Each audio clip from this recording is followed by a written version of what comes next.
بحران ہو، چاہے وہ سفارتی بحران ہو، چاہے وہ انتظامی بحران ہو، چاہے وہ آئینی بحران ہو، قانونی بحران ہو،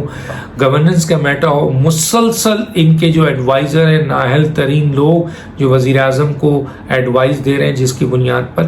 اب جو ڈیولپمنٹ ہوئی ہے وہ یقیناً اس وقت میڈیا میں آ چکی ہے. یہ کوئی بہت سینسٹیو میٹر ضرور ہے لیکن میڈیا میں آ چکی ہے اور وہ ڈسکشن بھی ہو رہی ہے اور اس پہ لوگ مختلف رائے دے رہے ہیں. دیکھیں یہاں پہ ایک چیز بتا دوں کہ کسی کو کور میں اپوائنٹ کرنا، ایک کور سے دوسرے کور یا کسی اور جگہ اپوائنٹ کرنا ٹوٹلی آرمی چیف کا جو ہے یہ پروگریٹو ہے اور وہ کسی کو بھی اپوائنٹ کر سکتے ہیں، جس طرح انہوں نے ڈی جی آئی کو جو ہے وہ آپ کے پشاور کور دی. اور ڈی جی آئی کے لیے جو پشاور کور گئے جنرل فیض حمید صاحب، ان کے لیے ایک کور سنبھالنا اس لیے بھی تھا کہ بقول جنرل خالد لودھی کے جو ڈیفنس سیکرٹری رہے تھے کہ یہ مینڈیٹری ہے کہ کور کیے بغیر وہ آرمی چیف کے لائن پہ نہیں آ سکتے تھے، تو اس لیے ان کا جانا وہاں بہتر، مثلا ایک لحاظ سے ان کے لیے بہتر ہے. لیکن ان کی یہ پوسٹنگ اور اس کے بعد جنرل ندیم انجم جو کراچی کے کور ہیں، ان کی پوسٹنگ کا ایک ریلائبل سورس سے مجھے بھی پتہ چلا، میں نے بھی ٹویٹ کر دیا، لیکن ظاہر ہے کنفرمیشن تو D G I S P R ہی کر سکتے ہیں، اس کے بغیر وہ صرف ریلائبل سورس پہ چل سکتا ہے. کہیں نہ کہیں کیونکہ یہ پولیٹیکل پوسٹنگ بھی ہوتی ہے تو کہیں نہ کہیں پرائم منسٹر ہاؤس سے کوئی لیک ہو جاتی ہے اور کوئی ذرائع جو ہیں وہ آگے بڑھاتے ہیں اور اس طرح پھر اینکر ہیں یا صحافی ہیں یا جو لوگ ہیں وہ اس کا حصہ بنا دیتے ہیں. لیکن ابھی جو خبر ہے وہ بہت ہی تکلیف دہ خبر ہے، اور وہ تکلیف دہ خبر ہے کہ D G I S P R نے جنرل ندیم انجم کو D G I S I کے حوالے سے پوسٹنگ کا اعلان کر دیا ہے. اور D G I S P R اسی طرح تو نہیں کرتا ہے کہ کسی نے کہہ دیا ہے تو کر دے. پورا ایک ادارہ ہے، فوج ایک ادارہ ہے، بہت ہی اہم ادارہ ہے پاکستان کا، لازم و ملزوم ہے پاکستان کے لیے، اور اس کے لیے اس کا ایک میڈیا سیکشنز ہے جو فوج کے اہم ترین معاملات کو جب وہ لے کے آتا ہے تو اس کا مطلب یہ ہے کہ فوج اس کے پیچھے کھڑی ہوتی ہے. تو D G I S P R نے ایک اناؤنسمنٹ دی ہے، یقیناً اس کے پیچھے فوج ہوگی، اور ظاہر ہے کہ وہ اناؤنسمنٹ تھی ڈی جی آئی کی. اس میں کوئی شک نہیں ہے کہ ڈی جی آئی کی اپوائنٹمنٹ میں جہاں ریکمنڈیشن کی ذمہ داری آرمی چیف کی ہے، وہاں اپروول جو فائنل دیتے ہیں وہ آپ کے وزیر اعظم دیتے ہیں. 3 نام جو ہیں وہ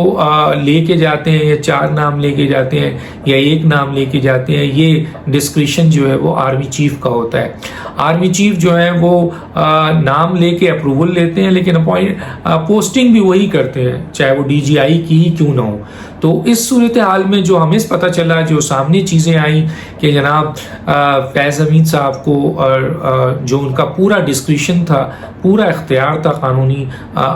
مثلا آرمی چیف کا، انہوں نے ان کو پوسٹ کر دیا. جو میں نے کہا کہ جی ان کے لحاظ سے کور کی پوسٹنگ ایک اہم پوسٹنگ تھی اور اس کے لحاظ سے ان کا راستہ بھی کلیئر ہوتا ہے. لیکن جو ڈی جی آئی کی انہوں نے اناؤنسمنٹ کیا، اور ظاہر ہے director general I S P R without permission of army chief اور without approval of summary یہ تو نہیں کر سکتی. میں نے جنرل خالد لودھی صاحب سے یہ پوچھا کہ کیا یہ ممکن ہے، جب یہ ڈسپیوٹس نظر آنے لگا اور اس قسم کی خبریں آنے لگی تو میں نے اپنے نام لے کر بتا رہا ہوں کہ جنرل سے میں نے پوچھا جو کہ ڈیفنس سیکرٹری بھی رہے ہیں کہ کیا D G I S P R کوئی اسٹیٹمنٹ دیتا ہے تو اس کی کیا اہمیت ہوتی ہے. اس نے کہا وہ اسٹیٹمنٹ جو دیتا ہے اس کے پیچھے پوری فوج کھڑی ہوتی ہے. میں نے کہا اٹس اوکے. کیا وہ صرف وربل کسی بات پر اسٹیٹمنٹ دے سکتے ہیں، یعنی میڈیا کو دے سکتے ہیں؟ انہوں نے کہا نہیں، جب تک ان کے پاس ریٹن میں نہیں ہوگا وہ نہیں دے سکتے. اب سوال یہ پیدا ہوتا ہے، ایک ہوتا ہے سمری اور ایک ہوتی ہے نوٹیفیکیشن. تو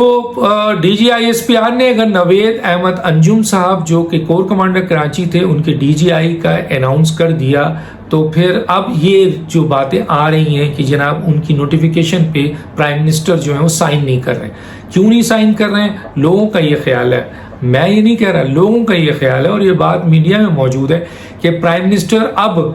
جو ہے وہ کسی اور کو لانا چاہتے ہیں. تو سوال یہ پیدا ہوتا ہے کہ پرائم منسٹر یہ کوئی مذاق ہے؟ یہ مذاق کی پوسٹنگ ہے. آپ لانا چاہتے تو آپ اس وقت آرمی چیف سے ڈسکس کرتے اور کہتے بھائی اس آدمی کو دیکھ لیجئے. آرمی چیف اس آدمی کو دیکھ لیتے، اور اگر آرمی چیف کیونکہ فوج کو زیادہ سمجھتے ہیں، وزیر اعظم فوج کو نہیں سمجھتے ہیں، اس لیے فوج کی آرمی چیف کی ریکمنڈیشن کی امپورٹنس ہوتی ہے۔ اگر وزیر اعظم فوج کو اتنا سمجھنے لگے تو پھر آرمی چیف کی ریکمنڈیشن کی کیا ضرورت ہے؟ تو فوج کو سمجھتے ہیں کہ کون آدمی کس پوسٹ کے لیے سوٹ کرے گا، صحیح کرے گا، یہ فیصلہ کرنے کا اختیار آرمی چیف کو دیا گیا ہے، اور اسی لیے ریکمنڈیشن بھی آرمی چیف کرتے ہیں۔ اسی طرح آئندہ آنے والی جو آرمی چیف کی ریکمنڈیشن ہوتی ہے وہ بھی آرمی چیف کرتے ہیں۔ کیوں کرتے ہیں وہ میں نے بتا دیا کہ ایک پرائم منسٹر جو ہے وہ فوج کے اہم ترین معاملات کو نہیں سمجھتا ہے، وہ تو بیوروکریسی کے معاملات کو بھی نہیں سمجھتا، اسی لیے ایڈوائس کی بنیاد پہ چلتا ہے۔ تو یہاں ان کے ایڈوائزر ریکمنڈیشن کے حوالے سے آرمی چیف ہوتے ہیں، اور وہ یہ بتاتے ہیں کہ یہ آدمی اس پوسٹ کے لیے صحیح ہوتا ہے۔ چنانچہ وزیر اعظم کا کام صرف یہ ہوتا ہے کہ جو 3 اہم ترین نام اگر آرمی چیف دیتے ہیں کہ ان تینوں میں سے آپ کسی کو نمبر 1، نمبر 2، نمبر 3، تو پرائم منسٹر تینوں میں سے ایک کو کسی کو اپوائنٹ کر سکتا ہے۔ لیکن اگر پرائم منسٹر اپروول دے دے آرمی چیف کو، اور آرمی چیف کوئی چھوٹا موٹا عہدہ نہیں ہے، تو پاکستان کی فوج کا سربراہ ہے، اور اس موجودہ حالات میں پاکستان جو جہاں پہ جس خطے کا ہے اسٹریٹجک پوائنٹ آف ویو سے ایک بہت اہم شخصیت ہوتی ہے جس سے پوری دنیا رابطہ رکھتی ہے، تو وہ اس کے کہنے پر یقیناً ڈی جی آئی ایس پیان نے یہ اناؤنسمنٹ کی تھی، اور وہ ندیم احمد انجم صاحب کی اپوائنٹمنٹ ہو گئی اس سلسلے میں۔ اب یہ نوٹیفیکیشن کے اوپر جو مختلف باتیں، آج قومی سلامتی کی میٹنگ تھی، یقیناً جب تک چارج نہیں لیں گے ندیم انجم صاحب تو وہ اس میٹنگ میں ایز اے ڈی جی آئی سے تو نہیں بیٹھیں گے۔ اپوائنٹمنٹ ہو بھی جاتا ہے، اناؤنسمنٹ ہو بھی جاتا ہے، تو پوسٹنگ ہوتی ہے کہ جی وہ اپنی جگہ چھوڑتے ہیں، وہ لیو کر وہ جگہ چھوڑ کے آپ کے اپنے پشاور جائیں گے، وہاں چارج سنبھالیں گے، نئے کور کراچی چھوڑ کے وہ ڈی جی آئی سنبھالیں گے، اور جیسے ہی وہ ڈی جی آئی کا چارج لیں گے، نوٹیفیکیشن ہونے کے باوجود جب چارج لیں گے تب وہ ڈی جی آئی کے طور پر کسی میٹنگ میں بیٹھیں گے۔ لیکن اس وقت تک ابھی یہ پورا مرحلہ کمپلیٹ نہیں ہوا تھا، تو آج کی نیشنل سیکورٹی کی جو میٹنگ ہے، جو میری اطلاعات ہے کہ اس میں ڈی جی آئی کے طور پر ایز اے فیض صاحب بیٹھے تھے، اور جنرل فیض وزیر اعظم سے ان کی ملاقات بھی ہوئی جو ٹی وی میں دکھایا گیا۔ سوال یہ پیدا ہوتا ہے کہ یہ چیزیں تو ایک روٹین کا حصہ ہے، لیکن ایک اور نئی خبر کہ جناب جو پریس بریفنگ تھی، جو میڈیا ٹاکس تھی، جو وزیر اطلاعات ہمیشہ نیشنل سیکورٹی کی میٹنگ کے بعد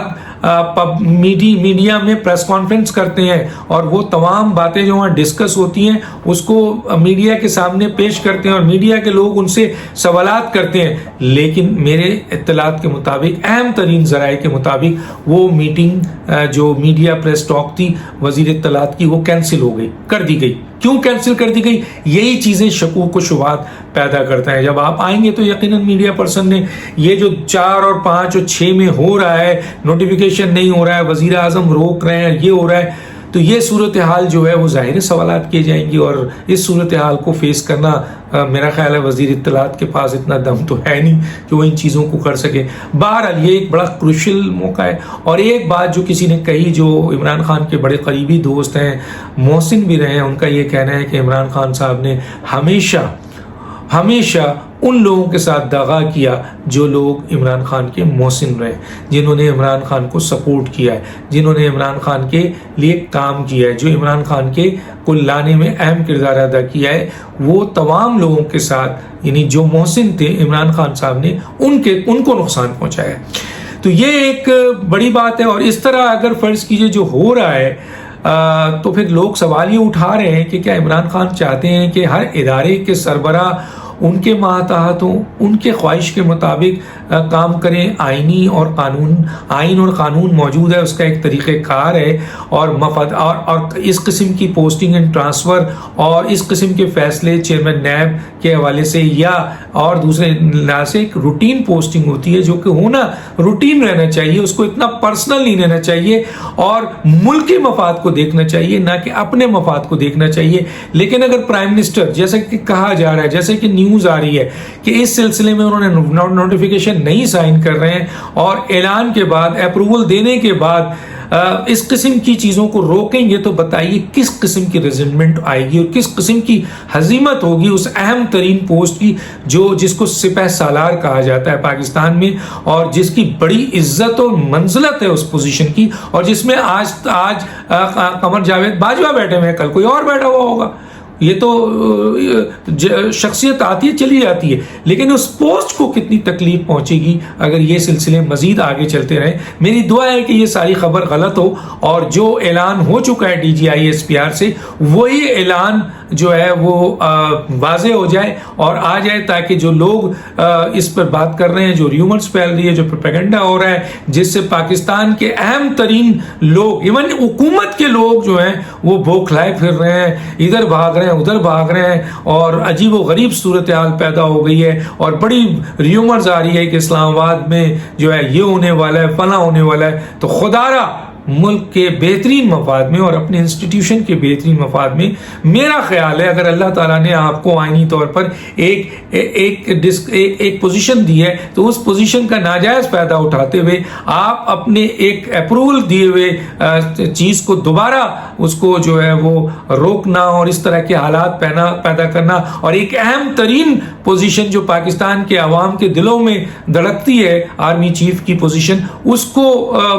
نقصان پہنچتا ہے اگر اس طرح کے عمل ہوتا ہے تو وہ ملک کے لیے اچھا نہیں ہے۔ تو میرا خیال ہے کہ یہ ریومر سب دم توڑ جائیں، اور جو فیصلہ D G I S P R نے اناؤنس کر دیا ہے، جس کے پیچھے جنرل خالد لودھی صاحب کا کہنا ہے کہ پوری فوج ہوتی ہے، تو وہ آگے بڑھے گی، اور یقیناً وہ اپروول سے ہوئی ہے، ڈائریکٹ نہیں ہوئی ہے، اور اپروول کے بعد اگر کوئی شخص یو ٹرن لیتا ہے تو پھر یہ اس شخص کے لحاظ سے اپنے مفادات کی بنیاد پر اگر وہ فیصلوں کو بدلنا چاہتا ہے تو یہ ملک اور قوم کے لیے بہت نقصان دہ ہوگا۔ دانش کو یاد دیجیے۔ اللہ حافظ۔